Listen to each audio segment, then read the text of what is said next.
అక్కడి నుంచి ఏ క్యారెక్టర్ రాస్తుంటే ఆ క్యారెక్టర్ వచ్చేస్తుంది అక్కడ. హింస పెట్టేస్తారు ఇతను. అసలు ఏం ట్రాక్స్ సార్ అవి. అమ్మో.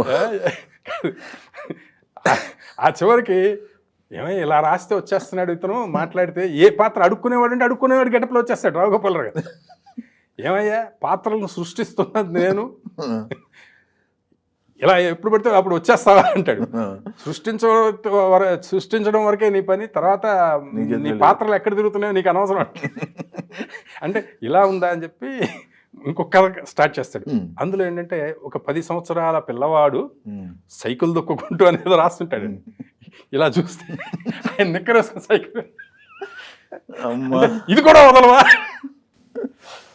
అసలు ఏం క్యారెక్టర్స్, ఏం క్రియేషను మామూలు.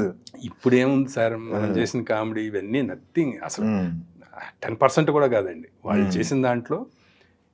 ఎంత అద్భుతమైన కామెడీలు చేశారు. అవును. ఆ మాడ్యులేషన్స్ ఒక్కొక్కరికి ఒక సిఎస్ఆర్ గారు ఆయన మాడ్యులేషన్, లేకపోతే ఇట్లా అబ్బో అద్భుతాలు సార్. నేను అలాగే తమిళ్ కూడా చూస్తుంటానండి. అవునా? తమిళ్ కూడా ఎంఆర్ రాధా గారని మన రాధిక గారి ఫాదర్ ఒక ఆయన ఉన్నారు. ఆయన వీళ్ళందరూ పీక్స్ అండి. అంటే నిజం చెప్పాలంటే 10% కూడా కాదు ఇప్పుడున్న జనరేషన్ ఏది కూడా.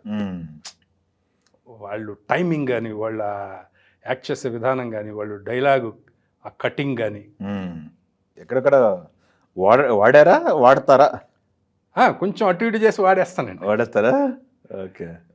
వాడాను ఒకటి అర, అంటే ఎక్కువ కాదు, అంటే మరీ తెలిసిపోయితే బాగోదు కదండి.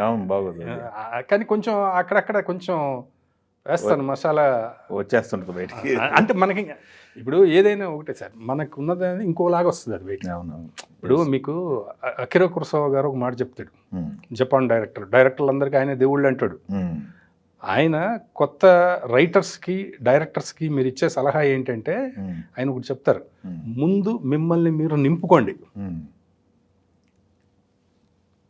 చూడాల్సిందంతా చూడండి, సినిమాలు ఎన్ని చూస్తారో చూడండి, చదవాల్సిందంతా చదవండి, ఎంత చదవగలరో అంత చదవండి, సొసైటీలో మీ పక్కన తిరిగే క్యారెక్టర్స్ని అబ్జర్వ్ చేయండి,